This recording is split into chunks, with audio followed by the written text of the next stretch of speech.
नमस्कार। न्यूज गृह एनालाइसिस एनजिएमा स्वागत छ। म विजय पौडेल। सरकारले आर्थिक वर्ष 2079-80 का लागि ल्याएको बजेटमा अहिले संघीय संसदमा धमाधम छलफल भइरहेको छ। छलफलका क्रममा रचनात्मक भन्दा पनि पार्टीगत रूपमा सांसदहरूले आफ्ना भनाइहरू राखिरहेका छन्। अर्थात् सत्तारूढ दलहरूले बजेटका बारेमा सकारात्मक कुरा गर्ने तथा विपक्षमा रहेका दलहरूले बजेट काम छैन भन्ने परम्परागत भनाइ आइरहेको छ।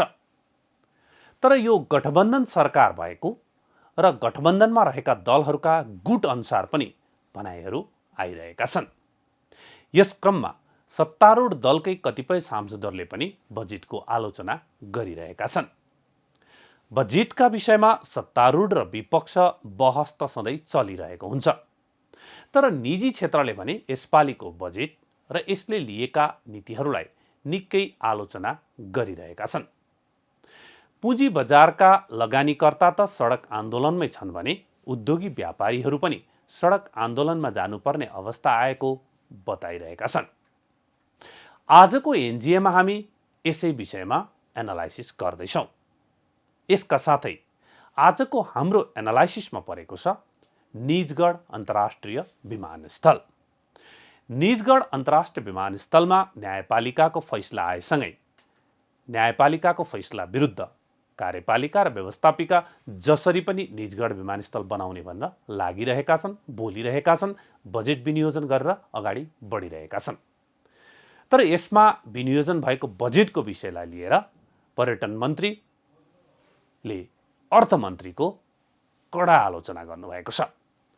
उहाँले निजगढ विमानस्थल बन्छ भनेर भाषण गर्दै र उफ्रिँदै नहिँड्न भनेर अन्य मन्त्रीहरूलाई चेतावनी दिनुभएको छ। यस विषयमा पनि आज हामी एनालाइसिस गर्दैछौँ। कार्यक्रमको सुरुवात गरौँ आजको समाचार हाइलाइट्सबाट।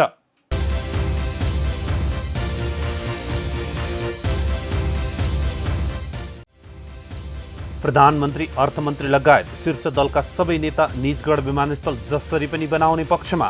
नागरिक उड्डयन मन्त्री भन्नुहुन्छ बजेट छुट्याउने बेलामा कन्जुस्याइ गर्नेले विमानस्थल बन्छ भनेर उफ्रदै नहिँडे पनि हुन्छ। प्रधानमन्त्री शेरबहादुर देउबाको अमेरिका भ्रमणका बारेमा प्रमुख प्रतिपक्षी दलद्वारा जानकारी माग।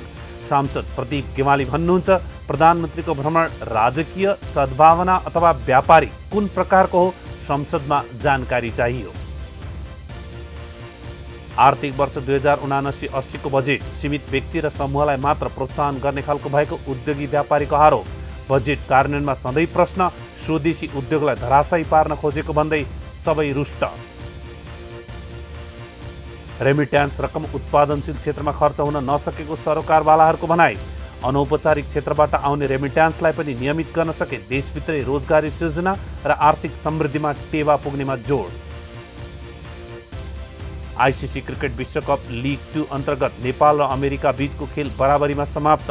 अमेरिकालाई अन्तिम 2 बलमा जितका लागि केवल 1 रन चाहिएको समयमा आदिलको जादुमय बलिङले खेल बराबरीमा रोकियो। र इन्डो पेसिफिक क्षेत्रमा अमेरिकी रणनीतिले भावी द्वन्द्वलाई उकास्ने काम गरेको चीनका रक्षा मन्त्री जनरल वेई फेङ्गेको भनाइ। अमेरिका चीन सम्बन्ध महत्त्वपूर्ण मोडमा रहेको उल्लेख गर्दै सम्बन्ध सुधार गर्ने कार्य अमेरिकाको हातमा रहेको तर्क।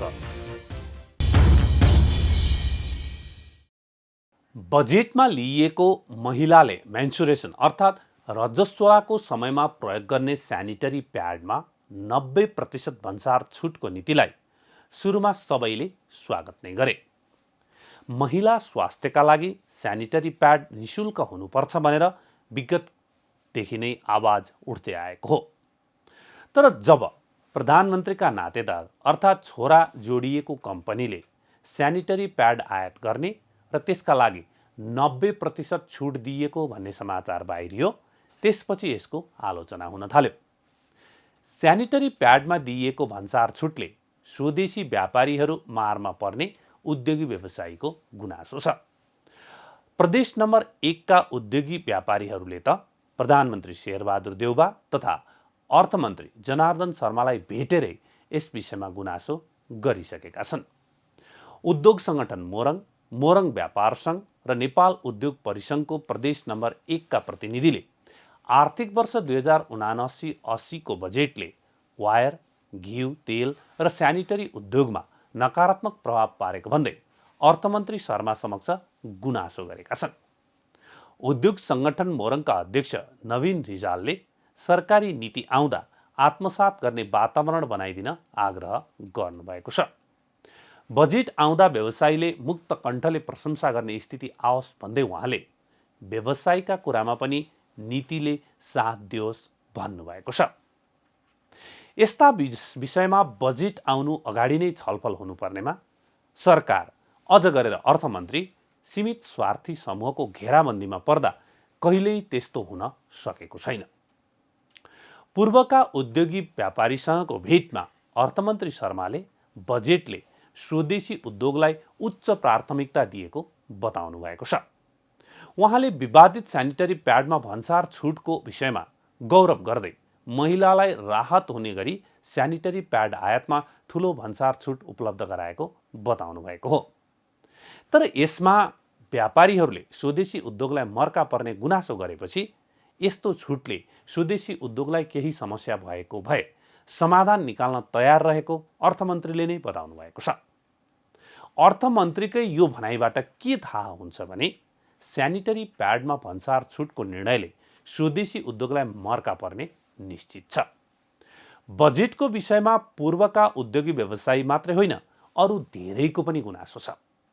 युवा उद्योगीहरू सरकारले युवा उद्यम नीति ल्याउँछ, त्यो सुन्दा चाहिँ साह्रै राम्रो पनि लाग्छ, तर कार्यान्वयन सधैँ फितलो भएकाले देखाउनका लागि मात्र ल्याए जस्तो लाग्छ भन्छन्। सरकारले ल्याएको बजेट कार्यान्वयनमा चुनौती रहेको युवा उद्यमीहरूले बताएका छन्। हरेक वर्ष सरकारले युवा उद्यमी स्टार्टअप व्यवसायका लागि विभिन्न कार्यक्रम घोषणा गरे पनि कार्यक्रममा नै सीमित रहेको उनीहरूको गुनासो छ। नेपाल युवा उद्यम सङ्घ ललितपुरका अध्यक्ष राजकरण श्रेष्ठले सरकारले बजेट युवा उद्यम मैत्री ल्याएको भए पनि कार्यान्वयनमा समस्या रहेको बताउनुहुन्छ। अध्यक्ष श्रेष्ठले सरकारले भएका उद्योगको क्षमता वृद्धि गरेर युवाहरूलाई स्वरोजगार सहित उद्यमी बनाउनु पर्ने बताउनुभयो। सरकारले कार्यक्रमहरू ल्याए पनि कार्यान्वयनको लागि नीति बनाउन नसकेकाले सबैभन्दा पहिला नीति बनाउनु पर्ने उहाँको तर्क छ। सरकारले नीतिगत कुराहरू ल्याएका छन्। जस्तो तपाईँको चाहिँ ग्रेजुएटको तपाईँको एउटा डिग्री राखेर तपाईँले 15 लाख रुपियाँ लोन लिन सक्नुहुन्छ। त्यस्तै गरिकन तपाईँको चाहिँ उद्यमीको ट्रेनिङहरूका धेरै एलडिटीहरूबाट ट्रेनिङहरू पनि छन्, सिटिभिटी ट्रेनिङहरू पनि छन्। अब ओभरअल उद्यमशीलता एकजनाले गर्ने भन्दा पनि हाम्रो जस्तो संस्थाले चाहिँ भएका इन्डस्ट्रीहरूलाई अलिकति सपारेर अझै बेसी तपाईँको रोजगारी दिन पायो भने तपाईँले अघि जुन भन्नुभयो जस्तै बाहिर विदेश जाने, विदेश हिँड्ने जुन तपाईँको चाहिँ हाम्रो ट्रेन्ड छ त्यसलाई अलिकति कट डाउन गर्न सकिन्छ कि, र यहाँ भएकाहरूलाई पनि एउटा स्ट्रङ नेटवर्क भयो भने हाम्रो भोलि गएर केही कुरामा लबिङ गर्नको लागि जस्तो हाम्रो नीतिगत कुराहरूमा सरकारहरूलाई चाहिँ हाम्रो आफ्नो दबाब त म भन्दिनँ, एउटा चाहिँ सल्लाह दिनको लागि एउटा प्लेटफर्म हो।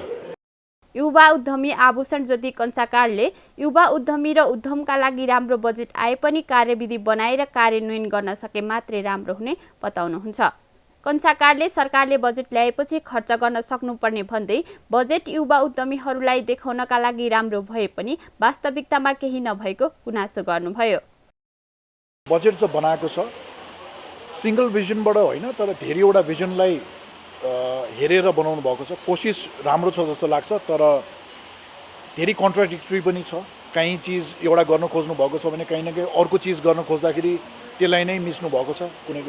तर युवा उद्यमीको लागि भन्दाखेरि अब उद्यमीलाई कुरा गरौँ पहिला। उद्यमीलाई कोसिस गर्नुभएको छ राम्रो। अब एक्जिक्युसन लेभलमा आएर 1 वर्षमा एक्जिक्युट गर्दाखेरि तपाईँको क्यापिटल बजेट खर्च गर्ने त्यो एक्जिक्युट गर्न सक्नुभयो भने राम्रै हुन्छ होला। जहिले पनि एकदमै एक्स्ट्राअर्डिनरी बजेट हेरेर मात्रै हुँदैन भन्छु म। बजेट धेरै राम्रो आएर एक्जिक्युट हुँदैन, बरु मोर रियलिस्टिक बजेट हुनु पऱ्यो। जुन बजेट सरकारले ल्याएपछि एटलिस्ट एक्जिक्युट गर्न सक्नु पऱ्यो। अब युवा उद्यमी कहाँ आउँदाखेरि हो देखावटको लागि छ, त्यहाँ स्टार्टअप भन्यो यो भन्यो यो भन्यो, कुनै रियलिस्टिकली केही छैन। त्यस्तै अर्का युवा उद्यमी मनिष थापाले सरकारले 2071-72 सालदेखि युवा मैत्री बजेट ल्याउने गरे पनि कार्यविधि बनाएर कार्यान्वयन भने हुन नसकेको बताउनुभयो। उहाँले बजेटमा राखे पनि 9 वर्षदेखि युवा उद्यमीका लागि लक्षित स्टार्टअप व्यवसायको कार्यविधि बन्न नसकेको बताउनुभयो। यो पालिको बजेटमा पनि नवप्रवर्तनमा आधारित व्यवसायलाई चाहिँ प्रवर्तन गर्ने, स्टार्टअपहरूलाई चाहिँ प्रवर्तन गर्ने हैन, अनि त्यसपछि ब्युपुजी चाहिँ नि भनौँ न व्यवसायलाई चाहिँ नि युवा व्यवसायहरूलाई चाहिँ ब्युपुजी प्रदान गर्ने भन्ने कार्यक्रमहरू हरेक वर्ष 71-72 पछि पर्दै आएको हो। तर अब समस्या चाहिँ कहाँनिर छ भन्दाखेरि त्यसको कार्यान्वयनमा चाहिँ ठुलो समस्या छ। अब हामीले यो बजेटमा त देख्यौँ हैन, पहिलो वर्ष पनि देखेको हौँ, तर अब यसको चाहिँ नि कार्यान्वयनकै पक्षमा चाहिँ नि मेरो विचारमा सबभन्दा ठुलो चुनौती चाहिँ मैले त्यहाँ पाएको छु। प्रधान भनेको के भन्दाखेरि नेपालको सरकारी निकायमा चाहिँ नि स्टार्टअप के हो त भन्ने कुराको एउटा चाहिँ नि डेफिनेसन छैन हैन। अब एउटा मोमो पसल खोल्नेलाई चाहिँ स्टार्टअप भन्ने कि या चाहिँ नि कुनै एउटा टेक्नोलोजीमा आधारित व्यवसायलाई चाहिँ नि स्टार्टअप भन्ने त्यो नै छैन हैन। त्यो भएको कारणले मेरो विचारमा कार्यान्वयनको सबभन्दा पहिलो चुनौती चाहिँ नि त्यहाँनिर छ। दोस्रो चुनौती भनेको त अब जस्तो सरकारले चाहिँ नि भनौँ न 25 लाखसम्म चाहिँ नि बिना धितोको चाहिँ नि लोन दिने भनेर कार्यक्रम लिएर आउँछ। अब त्यो कार्यक्रम त सरकारले लिएर आएर मात्र भएन, यसको चाहिँ नि कार्यान्वयन गर्ने त राष्ट्र ब्याङ्क र त्यो सम्बन्धित चाहिँ नि ब्याङ्कहरू हो हैन। अब तिनीहरूमा चाहिँ नि त्यो खालको चाहिँ नि नीति नै त्यहाँ चाहिँ नभएको कारणले गर्दाखेरि अब यी विभिन्न चाहिँ नि निकायमा भएका चाहिँ नि नीतिगत जुन एउटा चाहिँ नि डेफिसियन्सी छ नि त्यसकै कारणले चाहिँ नि कार्यान्वयन नभएको नै हामीले पाएका छौँ।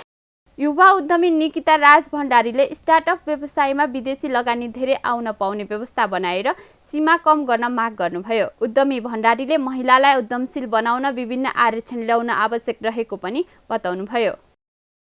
फरेन डाइरेक्ट इन्भेस्टमेन्ट हुन्छ नि, फरेन इन्भेस्टमेन्टहरू चाहिँ अलिक बेसी हुनुपर्छ जस्तो लाग्छ। अनि त्यसमा जुन क्याप लगाइएको छ नि त्यो क्याप चाहिँ अलिकति अझै लोवर गर्नुपर्छ जस्तो लाग्छ कि। आई थिङ्क अहिलेको लागि चाहिँ $20 मिलियन र समथिङ छ। त्यति मिनिमम इन्भेस्टमेन्ट गरेपछि मात्रै बाहिरबाट विदेशबाट लगानी गर्न मिल्छ यहाँको स्टार्टअपमा भन्ने एउटा क्याप छ कि। त्यो चाहिँ हटाइयो भने चाहिँ आई थिङ्क सजिलो हुन्छ होला, किनभने नेपाल जस्तो ठाउँमा बिजनेस गर्नलाई धेरै लगानी पनि चाहिँदैन। कम लगानीमा पनि हामीले स्टार्टअप अन्टरप्रेन्योरसिप गर्न मिल्छ हैन। सो यङ अन्टरप्रेन्योर्सहरूलाई हेल्प गर्नलाई चाहिँ फर्स्ट अफ अल त्यो क्याप हटाइनु पर्यो सो द्याट अरू इन्भेस्टमेन्ट्सहरू पनि आइयोस्। अनि अर्को कुरा चाहिँ आई थिङ्क म एज अ फिमेल टेक्नोलोजी इन्डस्ट्रीमा भएको हिसाबले चाहिँ वुमेनहरूलाई चाहिँ बेसी इन्करेज गर्ने खालको डिफ्रेन्ट पोलिसिजहरू कोटाहरू ल्याउनुपर्छ जस्तो लाग्छ है मलाई चाहिँ। नीतिहरू राम्रा हुने तर कार्यान्वयन फितलो हुने समस्या युवा उद्यमीका लागि सरकारले हरेक वर्ष लिने नीति र ल्याउने बजेटमा पनि देखिने गरेको छ। न्युज गृहका लागि मुन्ना दवाडी।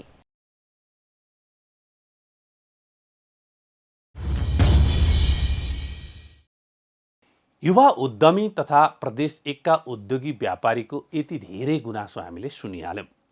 संस्थागत रूपमा पनि नेपाल उद्योग वाणिज्य महासङ्घ, नेपाल उद्योग परिसङ्घ तथा नेपाल चेम्बर अफ कमर्सको पनि बजेट र यसले लिएको नीतिप्रति धेरै गुनासो छ।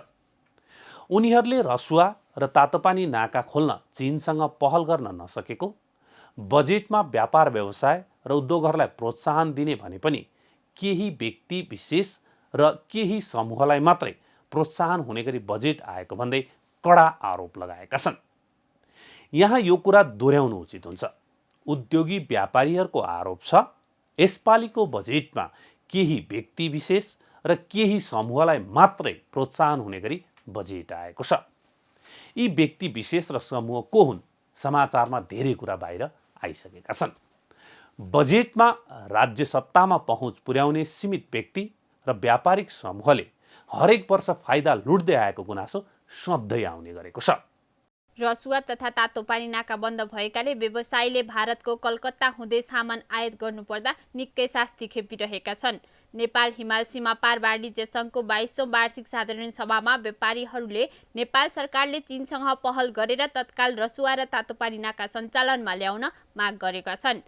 नेपाल उद्योग वाणिज्य महासङ्घका उपाध्यक्ष अञ्जन श्रेष्ठले दुवै नाकामा पूर्वाधार, गोदामघर, सडक तथा पुलको समस्या रहेकाले सरकारले त्यसको समाधान गर्नुपर्ने बताउनु भएको छ। उहाँले लार्चामा खुलेको सुक्खा बन्दरगाह सञ्चालनको विषयमा पनि सरकारले चीन सरकारसँग आवश्यक पहल गर्नुपर्ने माग गर्नुभयो। तातोपानी नाका र रसुवा नाकालाई चाहिँ नि तत्कालै सुचारू गर्नुपर्ने जरुरी छ। यसको लागि चाहिँ नि म मोहन दाइलाई ध्यानाकर्षण गर्न चाहन्छु। सरकारलाई चाहिँ नि उहाँ त्यस क्षेत्रको जनप्रतिनिधि पनि हुनुहुन्छ। सरकारलाई चाहिँ नि यहाँले चाहिँ विशेष रूपमा नै यो कुरा चाहिँ समस्या समाधान गर्नलाई यहाँले पहल गरिदिनु पर्यो। यहाँ मार्फतै म चाहिँ नि नेपाल सरकारलाई अनुरोध पनि गर्न चाहन्छु। त्यस्तै त्यस क्षेत्रमा पूर्वाधारको ठुलो समस्या छ। गोदाम घरको कुरा एउटा ठुलो समस्या छ भने अर्को कुरा सडकको पुलको पनि समस्याहरू छ। त्यसलाई पनि समाधान गरिदिनुपर्छ। त्यसको लागि चाहिँ नि त उहाँ जनप्रतिनिधि हुनुभएको हुनाले निश्चय पनि उहाँले यसमा विशेष चासो लिनुहुनेछ भन्ने मलाई विश्वास छ। अब अहिले वरिष्ठ उपाध्यक्षज्यूले भन्नुभयो लार्चामा सुक्खा बन्दरगाह चाहिँ खुलेको छ, तर हामी चाहिँ पुरा चाहिँ भारत भएर चाहिँ सामानहरू ल्याउनु परेको छ। यो कुरामा पनि चीन सरकारसँग चाहिँ नि नेपाल सरकारले चाहिँ नि आवश्यक पहल गर्नु नै पर्छ जस्तो लाग्छ मलाई। त्यस्तै चाहिँ नि हामी उद्योग वाणिज्य महासङ्घले पनि B2B को माध्यमबाट अथवा हाम्रो जुन चाहिँ नि नेपाल चीन फोरम छ उद्योग वाणिज्य महासङ्घमा, त्यो नेपाल चीन फोरमको तर्फको पहलमा उताका काउन्टर पार्टीहरूसँग कुरा गरेर सरकारले आगामी आर्थिक वर्षको बजेटमा व्यापार व्यवसाय र उद्योगहरूलाई केही प्रोत्साहन दिने भने पनि केही व्यक्ति विशेष र केही समूहलाई मात्रै प्रोत्साहन हुने गरी बजेट आएको आरोप समेत उपाध्यक्ष श्रेष्ठले लगाउनु भएको छ। सरकारले उद्योग व्यवसायीहरूलाई पक्षपात ढङ्गले बजेट मार्फत कर तथा अन्तशुल्क कायम गरेकाले व्यवसायीहरू सडक आन्दोलनमा रहेको श्रेष्ठको भनाइ छ। व्यापार व्यवसायलाई विशेष गरी उद्योगलाई केही प्रोत्साहन दिने भनेर भनेको छ। तर यहाँनिर चाहिँ नि उद्योगलाई औद्योगिकरणमा अगाडि लाने भनिरहँदाखेरि केही व्यक्ति विशेष अथवा चाहिँ नि केही समूहलाई मात्र प्रोत्साहन हुने गरेर पनि केही क्षेत्रमा चाहिँ नि कार्य भएको छ भन्ने कुरा गुनासोहरू आएको छ। हाम्रा व्यवसायीहरू सडकमा छन्। मोरङ विराटनगरका व्यवसायीहरू सडकमा आएर आन्दोलन गरिरहेछन्। उद्योगी व्यवसाय अनि सेयर लगानीकर्ता पनि सडक आन्दोलनमा रहेकाले शासक प्रशासकहरू विधि पद्धतिबाट विचलित भएको उपाध्यक्ष श्रेष्ठको ठम्याइ छ। सेयर मार्केटमा चाहिँ नि सेयर लगानीकर्ताहरू सडकमा आएको परिस्थितिहरू छ। कता कता चाहिँ नि हामीले के महसुस गर्दैछौँ भने नि शासक प्रशासकहरू चाहिँ नि नीति विधि पद्धतिबाट चाहिँ विखलन भएर गएको कि भन्ने किसिमको पनि महसुस भइरहेछ। यो परिस्थिति भयो भने व्यापार व्यवसाय गर्नलाई हामी व्यवसायीहरूलाई प्रोत्साहन हुँदैन र व्यवसायहरू चाहिँ पलायन हुने स्थिति आउँछ। त्यसकारण म के भने नि यो नीति विधि पद्धतिमा चाहिँ नि यो विचलन विखलन आउने परिस्थितिहरू चाहिँ नि यो रोकिनुपर्छ। नेपाल चेम्बर अफ कमर्सका वरिष्ठ उपाध्यक्ष कमलेश कुमार अग्रवालले आयात नियन्त्रण गरेर मात्र वर्तमान समस्याको समाधान नहुने बताउनु भएको छ। आयात नियन्त्रण नगरेर व्यवस्थापन गर्नुपर्ने उहाँको तर्क छ। आयात नियन्त्रण समस्याको समाधान होइन, आयात व्यवस्थापन गर्नुपर्ने हो। आयात भनेको जीवनयापनसँग सम्बन्धित छ। यसमा धेरै आवश्यक वस्तुहरू छन्। आयात जीवन स्तर उकास्ने विषयसँग सम्बन्धित छ, हाम्रो लिभिङ स्ट्यान्डर्डसँग सम्बन्धित छ। उपभोक्ताहरूलाई गुणस्तरीय सामान सस्तो मूल्यमा प्रतिस्पर्धी वातावरणमा खरिद गर्न सर्वमान्य अधिकारबाट हामीले हनन गर्नु हुँदैन आयात नियन्त्रण गरेर। आयात नियन्त्रणको लागि जुन कोभिड पछि देखिएको आयात प्रतिस्थापन एवं उत्पादन क्षेत्रको प्रवर्धन तत्काल छोटो अवधिमा सम्भवै छैन। यसको लागि एउटा दीर्घकालीन नीति चाहिन्छ। ठोस नीति एवं प्रतिस्पर्धी वातावरणको निर्माणले मात्र यो कुरा सम्भव छ। वरिष्ठ उपाध्यक्ष अग्रवालले आयात नियन्त्रण गर्ने सरकारको नीतिले व्यवसायीहरूको मनोबल कमजोर बन्दै गएको भन्दै सरकारको आर्थिक नीति र राष्ट्र बैङ्कको मौद्रिक नीति दुवैले आयात व्यवसायलाई अनुत्पादक क्षेत्रको जस्तो व्यवहार गरेको गुनासो गर्नुभयो। आयात नियन्त्रण नीतिले ती सबै व्यवसायीहरूको मनोबल हतोत्साहित भएको छ। हालै चालु आर्थिक वर्षको बजेटले धेरै आयातित सामानमा भन्सार र अन्तशुल्क वृद्धि गरेको छ। सरकारको एकातर्फ सरकारको आर्थिक नीति र राष्ट्र ब्याङ्कको मौद्रिक नीति दुवैले आयात व्यवसायलाई अनुत्पादक क्षेत्रको जस्तो व्यवहार गरिरहेका छन्, जो संसारमा यस्तो उदाहरण कहीँ पनि पाइँदैन। बजेटमा राजस्वको लक्ष्य 1240 बिलियन तोकेको छ, जुन कुल जीडीपीको 25.55% हो। भारतमा 12% मात्र छ जीडीपीको। अर्को स्रोत भनेको 256 बिलियनको आन्तरिक ऋणको लक्ष्य उठाउने लक्ष्य छ। यसले बजारमा एकातर्फ यत्रो तरलताको चरम अभाव, दोहोरो अङ्कको ब्याज दर छ भने यो 256 बिलियनको आन्तरिक ऋणको यो स्रोतमा राख्ने व्यवस्थाले मात्र यहाँ ब्याजमा वृद्धि हुन थालिसकेको छ। तपाईँको यो धेरै चुनौतीपूर्ण अवस्था देखिरहेछ। त्यसैले विदेशी ऋणको अब अहिलेको विश्व अर्थतन्त्र नै यस्तो समस्याग्रस्त रहेको बेलामा 242 बिलियनको विदेशी ऋणको लक्ष्य ब्याज दरमा विदेशी ऋण लिएर पूर्वाधारको विकास गर्नु भनेको हामी हाम्रा छिमेकी राष्ट्र लङ्काको हालत हेरौँ। सरकार तथा अर्थमन्त्री जनार्दन शर्माले वर्तमान बजेटको जतिसुकै बढाइ चढाइ गरे पनि सरकारवाला सबै पक्षले यसले लिएका नीतिहरूको आलोचना नै गर्दै आएका छन्। न्युज गृहका लागि मुना दवाडी, काठमाडौँ। बजेटप्रति रुष्ट देखिएको अर्को समूह हो सेयर लगानीकर्ता। सेयर लगानीकर्ताहरू विगत लामो समयदेखि आन्दोलनमा भए पनि उनीहरूको माग सम्बोधन गर्नुभन्दा बेला बेलामा धरपकड र हस्तक्षेप गर्न सरकार उद्धत रहँदै आएको छ। पुँजी बजार सुधार सङ्घर्ष समितिले पुँजी बजार सुधारको माग राखेर विरोधका कार्यक्रमहरूलाई निरन्तरता दिँदै आएको छ। पुँजी बजार दिनहुँ घटिरहँदा साना लगानीकर्ताहरू समस्यामा परेको उनीहरूको भनाइ छ। बजेटले पनि पुँजी बजारलाई उकास्न नसकेको र यसले साना लगानीकर्ताहरू समस्यामा परेको गुनासो उनीहरूको छ। पुँजी बजार सुधार र विकास सङ्घर्ष समितिका संयोजक तिलक कोइरालाले सरकारलाई दबाब दिन सबै लगानीकर्ताहरू सडकबाटै सङ्घर्ष गर्न आह्वान गर्नुभएको छ। लगानीकर्ताका मागहरूमा सरकारले अध्ययनका नाममा महिनौसम्म झुलाउन सक्ने भन्दै उहाँले यस्तो कार्य मान्य नहुने बताउनुभयो। 52 लाख लगानीकर्ताको आवाज बुलन्द पारौं। यो सरकारलाई कुनै पनि किसिमको बहानाबाजी गर्न नदिकन फटाफट काम गर्न बाध्य पारौं। राष्ट्र ब्याङ्कले एउटा सर्कुलरको आधारमा 4-12 लगायतका पुँजी बजारलाई प्रभाव पार्ने नीतिहरू संशोधन गरेर ब्याङ्क तथा वित्तीय संस्थालाई निर्देशन गर्न सक्छ। त्यसको लागि कुनै बहानाबाजी आवश्यक छैन। तर अध्ययन समितिको नाममा त्यसलाई महिनौ झुलाउने हो भने अर्कै कुरा हो, त्यो पनि हामीलाई मान्ने छैन।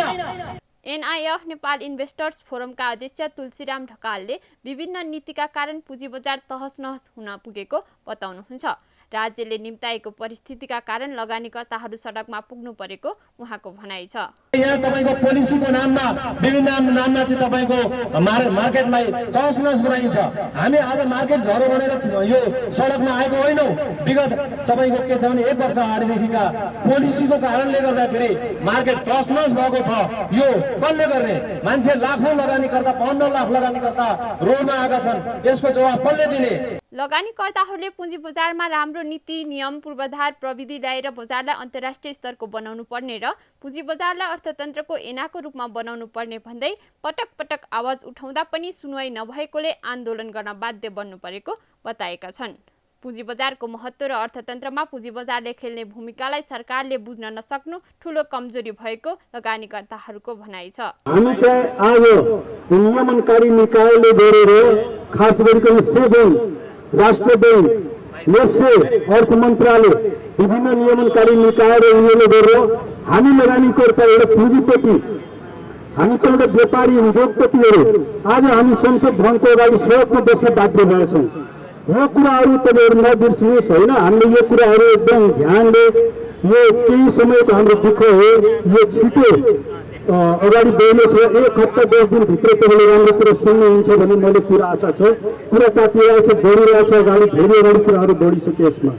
अब यसमा भन्नु पर्दाखेरि के भन्दाखेरि हामी 52 लाख लगानीकर्ता दिनाजमा छौँ।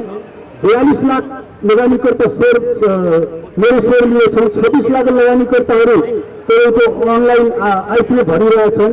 12 लाख अनलाइन लिएछन्। 16% लगानीकर्ता 16 देखि 18% लगानीकर्ताहरू यसमा सेयर बजारमा घुमिसके आफ्नो बचतको पैसाहरू लगानी गरेछन्। हाउसवाइफ स्टुडेन्टहरू यो तपाईँको चिया पसलदेखि लिएर 5 स्टार होटलसम्म, नाङ्गो पसलदेखि तपाईँको यो के भन्छ 5 स्टार होटलहरू सालिनहरू सबैमा कुराहरू घरघरकी कहानी भइसक्यो र यसमा तपाईँको लगानी नहुने मान्छेहरू छन् जस्तो लाग्छ। स्टुडेन्टदेखि लिएर हाउसवाइफदेखि सबैको लगानी छ। हाम्रो अहिले चाहिँ यो हालत बनाइयो। न्युज गृहका लागि मुना दवाडी, काठमाडौँ। अब जाँदा जाँदै निजगढ विमानस्थल निर्माणको कुरा। निजगढमा विमानस्थल निर्माण गर्न सरकारले धेरै लगानी गरिसकेको छ र यो सरकारको राष्ट्रिय गौरवको परियोजना हो।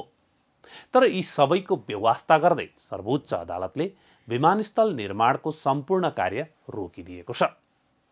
विज्ञहरू न्यायालयले सरकारी प्राथमिकतालाई नबुझी आर्थिक एवं बाह्य चलखेलका कारण यस्तो निर्णय गरेको बताइरहेका छन्।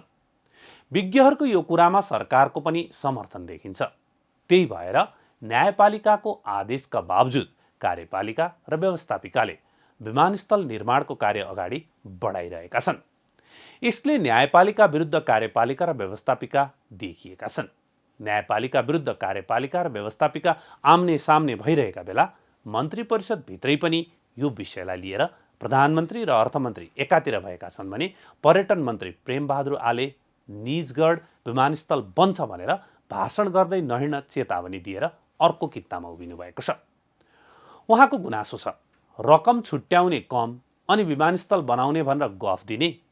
मन्त्री आलेले न्यायपालिकालाई पनि निशाना बनाउँदै कार्यपालिकाको काममा हस्तक्षेप गर्न न्यायपालिकालाई कसले अधिकार दियो भनी आक्रोश पोख्नु भएको छ। प्रधानमन्त्री शेरबहादुर देउबा एवं सत्तारूढ गठबन्धन तथा विपक्षी दलका नेताहरूले निजगढमा अन्तर्राष्ट्रिय विमानस्थल बनाउने विषयमा सकारात्मक कुरा गरिरहेका बेला विभागीय मन्त्री प्रेमबहादुर आलेले निजगढ अन्तर्राष्ट्रिय विमानस्थल बन्छ भनेर नउफ्रिन चेतावनी दिनुभएको छ। संस्कृति पर्यटन तथा नागरिक उड्डयन मन्त्री आलेले मन्त्रीहरूलाई नउफ्रिन भन्दै दिएको चेतावनीको तीर अर्थमन्त्री जनार्दन शर्मातर्फ तिर्सिएको छ। उहाँले 26 करोड बजेट छुट्याएर निजगढ अन्तर्राष्ट्रिय विमानस्थल नबन्ने बताउनुभयो। अर्थमन्त्री जनार्दन शर्माले निजगढ विमानस्थल बनाउँछौ भनिरहेको तर बजेटमा 26 करोड रुपैयाँ मात्रै छुट्याएको भन्दै अव्यावहारिक कुरा गर्न नमिल्ने मन्त्री आलेको तर्क छ। आज कतिपय मन्त्री साथीहरूले भन्ने गरेका छन् निजगढ एयरपोर्ट बन्छ भनेर भनेका छन् के दाग फुकालेर गर्ने, दाग फुकालेर एयरपोर्ट बन्छ, बजेट दिने बेला 26 करोड रुपियाँ दिने, 1 खरब 20 अरबको त्यहाँ टेन्टिभली इस्टिमेट छ। 26 करोडले एयरपोर्ट बन्छ, 1 खरब 20 अरब त्यसको चाहिँ लागत इस्टिमेट छ। तर हामीले बजेट पाएका छौँ जम्मा 26 करोड। त्यसमा एयरपोर्ट बन्छ भन्नेलाई म भन्न चाहन्छु यस्ता कुरा नगरौँ। अब मधेसी जनता जहिले पनि रैती हुनुपर्ने अवस्था देखेको छु मैले। मधेसलाई राजधानीसित जोड्न हामी नचाहने, मधेसका जनतालाई सेवा सुविधा हामी दिन नचाहने र विभिन्न ठाउँबाट चाहिँ आज हस्तक्षेप भएको अवस्था मैले देखेको छु। विमानस्थल निर्माणका लागि 1 खर्ब 20 अर्बको अनुमान गरिएकोमा 26 करोड बजेट त दाँत फुकालेर खाउँ भने जस्तो भयो भन्दै मन्त्री आलेले विमानस्थलको निर्माण गर्न नसकिने जिकिर गर्नुभयो। मन्त्री आलेको यो चेतावनीको तीर अर्थमन्त्री जनार्दन शर्मातर्फ मात्र होइन, प्रधानमन्त्री शेरबहादुर देउबा र सत्तारूढ तथा विपक्षी दलका अध्यक्षहरूतर्फ समेत सोझिएको छ। प्रधानमन्त्री शेरबहादुर देउबाले निजगढ सार्वजनिक सरोकार समितिको ज्ञापन पत्र बुझ्दै प्रस्तावित क्षेत्रभन्दा केही वरपर सारेर अन्तर्राष्ट्रिय विमानस्थल निर्माण हुने बताइरहेका बेला विभागीय मन्त्री आलेले निजगढमा विमानस्थल नबन्ने बताउनु भएको छ। यससँगै निजगढ विमानस्थल बन्ने नबन्ने विषयमा क्याबिनेट भित्रै पक्ष विपक्ष देखिएको छ। प्रधानमन्त्री र अर्थमन्त्री एकातिर, नागरिक उड्डयन मन्त्री अर्कातिर। अर्कोतर्फ न्यायालयले निजगढ विमानस्थल निर्माणको सम्पूर्ण कार्य रोक्न आदेश दिएदेखि नै विमानस्थल सम्बन्धमा न्यायपालिकाका विरुद्ध कार्यपालिका देखिएको छ। न्यायपालिकाले विमानस्थल निर्माण कार्य रोक्न आदेश दिएको छ भने कार्यपालिकाले अर्कोतर्फ प्रधानमन्त्री देउबा लगायत सत्तारूढ एवं विपक्षी दलका नेताले पनि विमानस्थल निर्माण हुने कुरा गरिरहनु भएको छ। प्रधानमन्त्री देउबाले टाङ्गिया बस्तीको हाल प्रस्तावित स्थानभन्दा केही पूर्वको स्थानमा सारेर भए पनि सरकारले निजगढ विमानस्थल बनाएरै छाड्ने बताउनु भएको छ। उहाँले विमानस्थल बनाउने भएर नै सरकारले चालु आर्थिक वर्षको बजेटमा समेत रकम छुट्याएको बताउनुभयो। यसैबीच वीरगञ्ज उद्योग वाणिज्य सङ्घको 46औं वार्षिक साधारण सभालाई सम्बोधन गर्दै अर्थमन्त्री जनार्दन शर्माले पनि प्रस्तावित निजगढ अन्तर्राष्ट्रिय विमानस्थल बनाएरै छाड्ने बताउनु भएको छ। निजगढ एयरपोर्ट बनाउने हो, बन्छ, यसै वर्ष सुरु गर्ने हो। त्यसको लागि म जे पनि गर्न तयार। यो जनार्दन शर्माको प्रतिबद्धता हो। यो अहिलेको सरकार शेरबहादुर देउबाको सरकारको प्रतिबद्धता हो। अर्थमन्त्री शर्माको यही कुरा सुनेपछि मन्त्री आले चिडिनु भएको हो। विमानस्थल बन्छ भने पनि बजेट कम छुट्याएको विषयमा अर्थमन्त्रीप्रति आक्रोशित देखिनु भएका मन्त्री आलेले न्यायपालिकाले कार्यपालिकामाथि हस्तक्षेप गरिरहेको भन्दै न्यायपालिकालाई कार्यपालिकामाथि हस्तक्षेप गर्ने अधिकार कसले दियो भनी प्रश्न गर्नुभएको छ। मन्त्री आलेले विमानस्थल निर्माणमा 3 खर्ब र फास्ट ट्र्याकका लागि 2 खर्ब खर्च भइसकेको भन्दै न्यायपालिकाले मधेसलाई राजधानीसँग जोड्न नचाहेर मधेसमाथि हस्तक्षेप गरेको आरोप लगाउनुभयो। आज न्यायपालिकाले कार्यपालिकामाथि हमला गरेको अवस्था छ। निजगढ अन्तर्राष्ट्रिय विमानस्थलमा 20औं वर्ष लगाएर आज त्यहाँ मास्टर प्लान तयार भइसकेको छ। आज 8050 हेक्टर जग्गा निजगढ अन्तर्राष्ट्रिय विमानस्थलको नाममा आइसकेको छ। त्यसको डिपिआर हुने अवस्थामा छ, भइराखेको छ। त्यसको इआइए भइसकेको छ। तर न्यायपालिकाले कार्यपालिकामाथि हस्तक्षेप गरेको अवस्था छ। आज एयरपोर्ट कहाँ बनाउने भनेर यसको डिसाइड गर्ने भनेको नेपाल नागरिक उड्डयन प्राधिकरणले गर्ने हो। तर दुर्भाग्य यो अदालतले तोकिराखेको छ। 4.5 किलोमिटर उता जाऊ र यता आऊ भनिरहेको छ। कसले अधिकार दियो त्यो? नेपाल नागरिक उड्डयन प्राधिकरण त्यत्रो मेहनत गरेर राज्यको 3 अरब खर्च भएको छ त्यहाँ। यो फास्ट ट्र्याक यो पहाडदेखि लिएर यो राजधानीदेखि लिएर तराईमा जोड्ने भनेर करिब 2 खरब राज्यको लगानी भइसकेको छ। तर आज आएर हामी चाहिँ टेन्डर निकाल्ने अवस्थामा आउँदाखेरि अहिले गएर न्यायपालिकाबाट त्यो खालको फैसला सुन्दाखेरि मलाई एकदमै दुःख लागेको छ। सर्वोच्चको फैसलाप्रति असन्तुष्टि जनाउँदै खानेपानी मन्त्री उमाकान्त चौधरी नेतृत्वको अर्को टोलीले पनि प्रधानमन्त्री शेरबहादुर देउबाको ध्यानाकर्षण गराएको छ। निजगढको वन क्षेत्र समेत समावेश गरी विमानस्थल निर्माणको योजना सरकारको छ। तर सर्वोच्च अदालतले विमानस्थल निर्माण सम्बन्धी सरकारका सबै निर्णय बदल गरिदिएको छ। यद्यपि परमादेशको पूर्ण पाठ अझै नआएकाले यस विषयमा अन्योलता कायमै रहेको छ। मन्त्री परिषद भित्रैको यो जुहारीले रमिता बनाइदिएको छ। यही विषयलाई लिएर राजधानी काठमाडौँदेखि विमानस्थल निर्माण हुने ठाउँ समेत आन्दोलित रहेको छ। हस्त न्युज गृह एनालाइसिस एनजिए आजलाई यति नै। हामी सबैलाई बिदा दिनुहोस्। नमस्ते।